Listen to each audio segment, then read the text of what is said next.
Hi, I am live in Geneva, and I'm with Kevin O'Leary from Shark Tank. How are you doing, Kevin? Great to be here. What a show. Yeah. So, for those that don't know, Watches and Wonders just wrapped, and we have some thoughts about it. Yeah. I think, let me give you some themes that emerged this year that I think are a reaction to the changes going on in horology and the entire watchmaking industry. If you think about the way the different brands are trying to find their niche, even the big ones, where they fit in the continuum of watch, of the watch world, watch collectors, new entrants into the world. So here's something I saw. I'm going to do a big shout out for brands like Grand Seiko and Tudor for bringing in a whole new generation of watch collector, making them affordable. And I'm talking about watches sub $7,000, sub $5,000, really great pieces at incredibly affordable prices. So those two brands really stood out. I mean, the Coke was really. Coke was insane. Yeah. You could see the buzz in both those booths. Grand Seiko killing it, Tudor killing it. That's because, and remember, we're just dealing with the dealers here. We're dealing with the industry that buys the watches from the makers and then resells them. So you can really see where the momentum is. So they were very big in the entry level with some great new pieces. So the other side of the continuum is what's going on at Vacheron Constantin, because they're kind of emerging as this iconic, unique maker of piece uniques, like one of a kind, like masterful watchmaking, where you're towards the end of your watch collecting career and you want to make a once in a lifetime monster piece, one ever made. They do that. You're talking about that pocket watch? Yes, yeah, you saw that. Yes, I saw that. But they also, they don't make a lot of noise about it, but they quietly let collectors know that if you want to make a legacy piece, something that they will only make one of and never ever make it again, they'll do that. Now, these are not inexpensive projects, and they take 1 to 2 years, but they're kind of emerging after all the history they've got. They're the brand for that.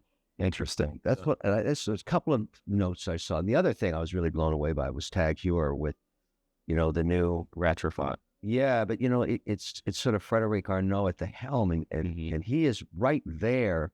You can see his fingerprints all over that brand now, and they're on fire too. Yeah, I saw that one in person. It's insane. And I think they're using some of the same movement factory as Richard Mille. So they're kind of taking a step up from that $5,000 to $7,000 range. Right. But he also didn't leave that behind because, the criticism I get a lot of, and, you're probably guilty of this too, is that we tend to focus on the really high end. Yeah.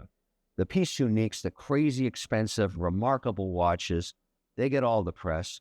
Well, that's not great for the industry because we've got a whole new generation of people that want to enter and they don't have $250,000. So why don't we show them great stuff? And so at Tag, they've got a line of $5,000, $6,000 steel watches, the Steve McQueen. Yep. You can get into that remarkable sports memorabilia space with a beautiful looking piece at an affordable entry price, even though, Arnault has taken it up with this really high end $150,000, $200,000 pieces in sapphire and everything else. But there is a continuum there. So I applaud him for doing that.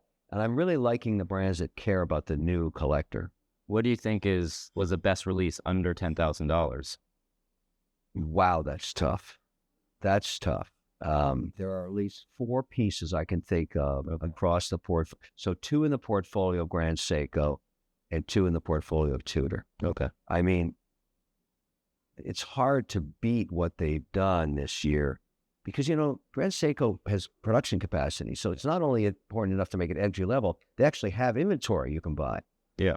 Tudor the same, because it's great to bring out a watch for $5,000 and make 4. Like, it's useless. Yeah. So you got to have some production capacity. And then I think I'm going to do the shout out for those guys. They're the ones that, and also you saw the traffic in their booths. It was insane. Yeah. Well, I think everyone was expecting Rolex to release a Coke and then Tudor did it. So, yeah, I know. I mean, that's kind of a not a sleight of hand, but a cool tip to their sister company. But did you see the leak of the Rolex catalog, their off-market or their off-catalog piece with the Coke jet set? Yeah, but I thought that's why it would be. Yeah. I went to the booth and showed me the Coke. Apparently it's $850,000. Well, told me. it, let's see what they bring. I mean, there's some off-catalog pieces that are 550, 600,000, and they're getting those prices. Yeah. So for all the softness in the mid-market, there's still tremendous strength at the high end. Are there any brands that weren't on your radar that you saw that after being at the show are now on your radar? Frederick Constant, that was the brand that was really under my radar, but I did meet the CEO and I went through the entire line, talk about entry level.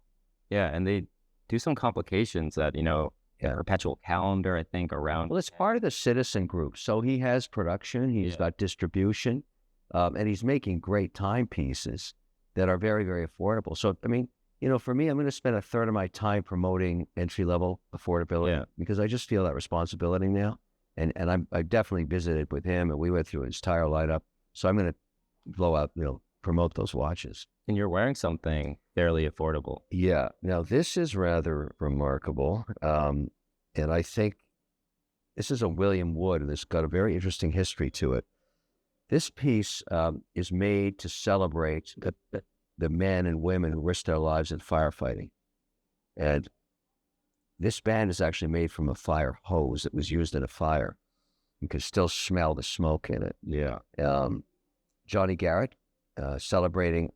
It's a very interesting piece. I think you've seen it before, but in case of fire, break glass. Yeah. But he's really caught a wave in the firefighter community worldwide, and 9/11 is coming up, and I want to celebrate him and his brand for that, because a lot of the firefighters in New York and other cities in the U.S. have really moved towards owning one of these pieces. Yeah. Affordable. They're beautiful. Yeah. And this one is a special piece unique for Shark Tank. It's a red. Yeah. But Johnny did a great job on it. And beautiful. Another example of you can get great workmanship at a very affordable price. What's the price point on something? I think this is around 7,000. Okay. Right in there. Yeah. So screwed out crown, a beautiful piece, plungers, everything you want for chronograph, but also very, very hip design. Yeah. And you heard about what the Rolex CEO said about all the watches that exhibit kind of off campus from the Expo, right? Yeah. They call them pirates. Have you been able to see any of? I don't think they're pirates. I think in their defense, they're trying to start a company. They can't afford the prices at the main expo, and it seems almost unfair. They know the watch world is here. Yeah.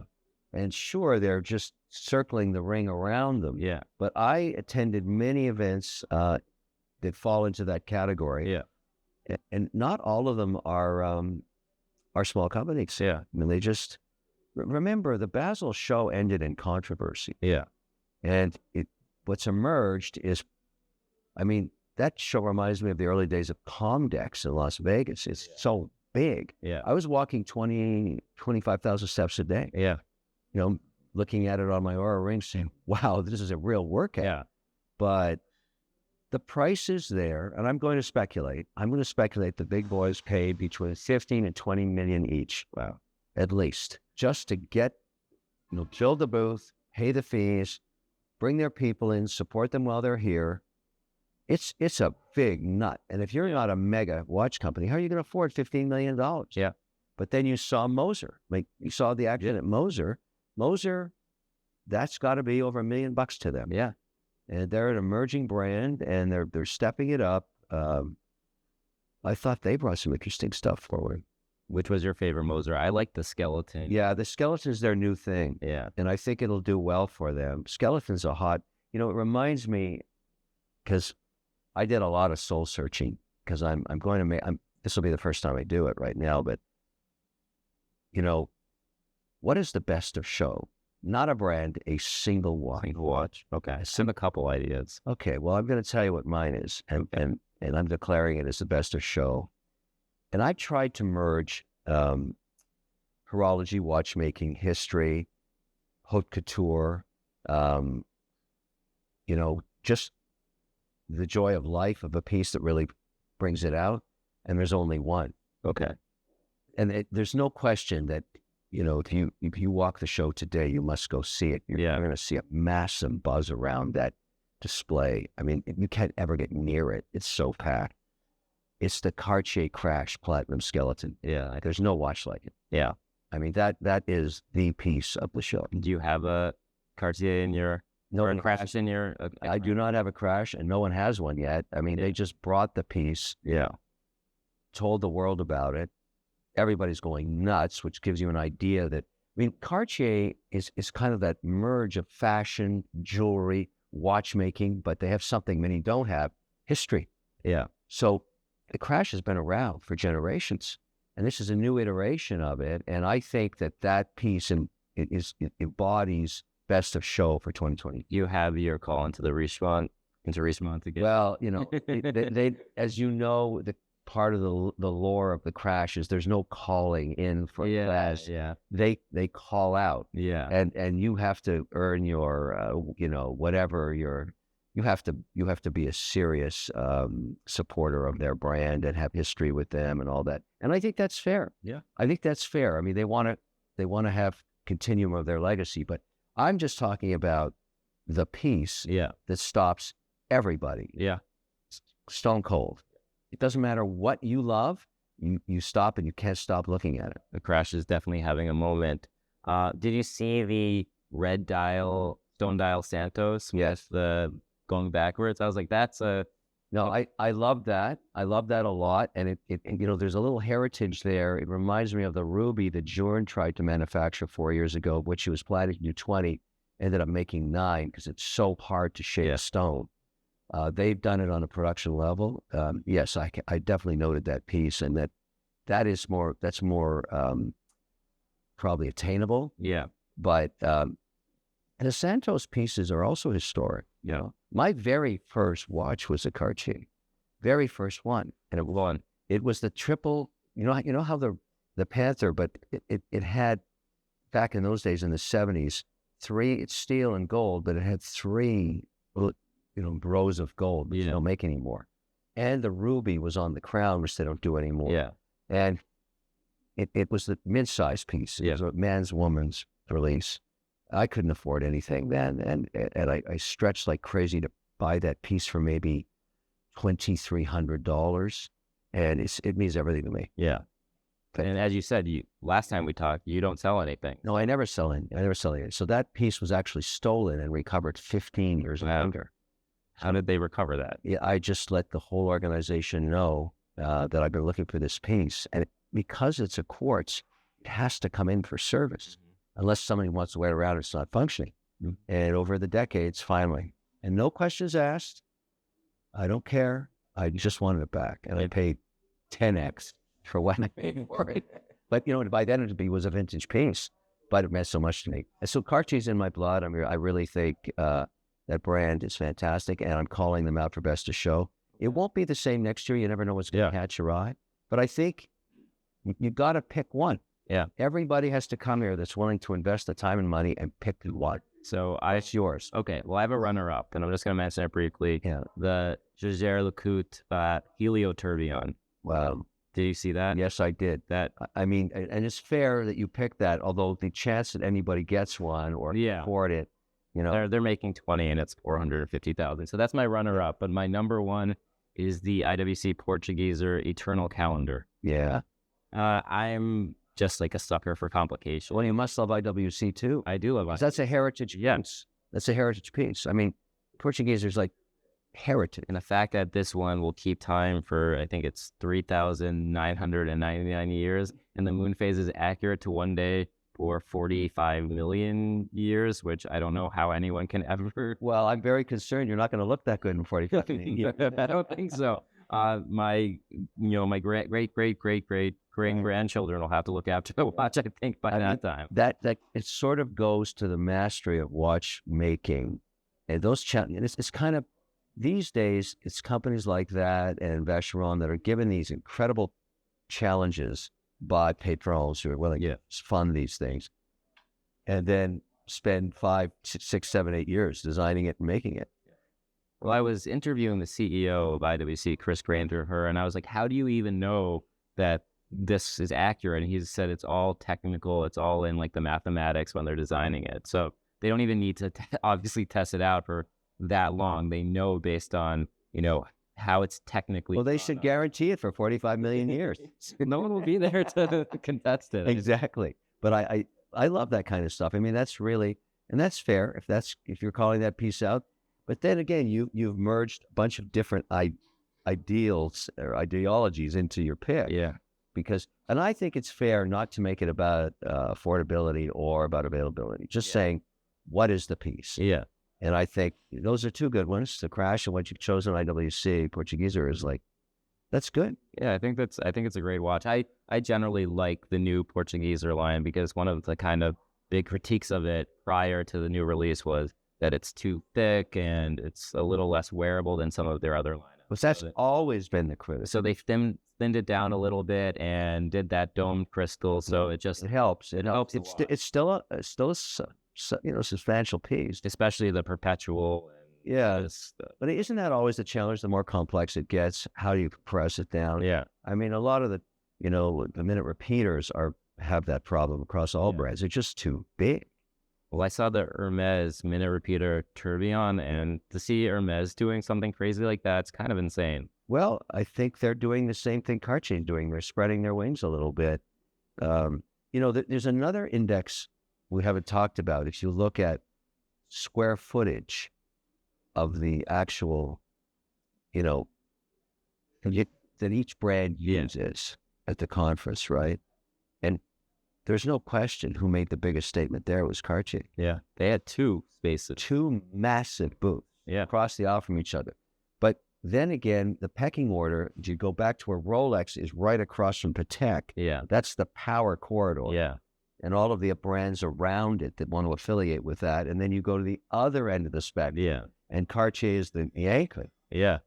So I really enjoyed that, just looking at but they, it's, if you think about what happened in Basel, which I've always thought was interesting, there's a lot of controversy about it, but in the end, Rolex, the granddaddy monster of watchmaking, forced the hand of the promoter there to give back the money to all of the companies that knew they weren't going to show. And that was the breaking up of the entire show forever, legendary show, in support even of their competitors. So they're a class act. Yeah. I like that. And now we merge with this. And then, of course, the pirates around the show.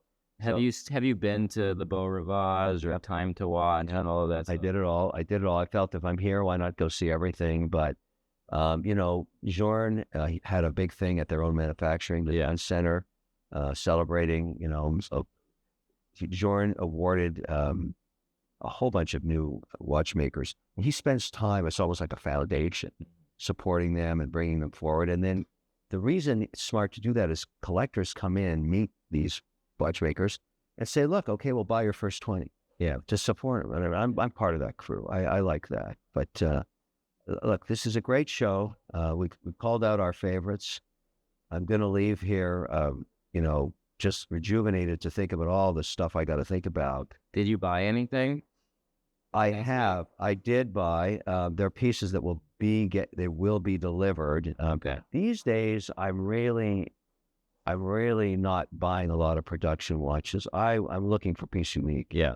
And as I have a lot of watches, and so now it's got to fit a couple of it. I tell all the makers the same thing. I need a dial I don't have. Mm-hmm. I'm supporting all of my Shark Tank endeavors, so I need a red band, obviously, and I need a piece unique. Yeah, and I'm a good ambassador for you, and I don't want anything for free. I don't resell it, so you don't have that risk. I'll pay for it, but I want something that is just right for all of my needs, and that seems to be working for me. So we'll see some of those. You and I'll get together when I get them. These companies don't want it put out there until I own them. It just causes havoc with, when you make a piece unique for somebody, why doesn't everybody get a piece unique? Yeah. Well, I'd argue I'm a good bet because I'm going to tell their story to millions of people. Yeah. And so, like that's the way it is. So, and I'm a good supporter of the brand. So we'll see these pieces. They'll come on the market, and you can be the critique. Okay, I'm excited to look at them. great talking to you. Thank you so much, Kevin. You got it. Thanks.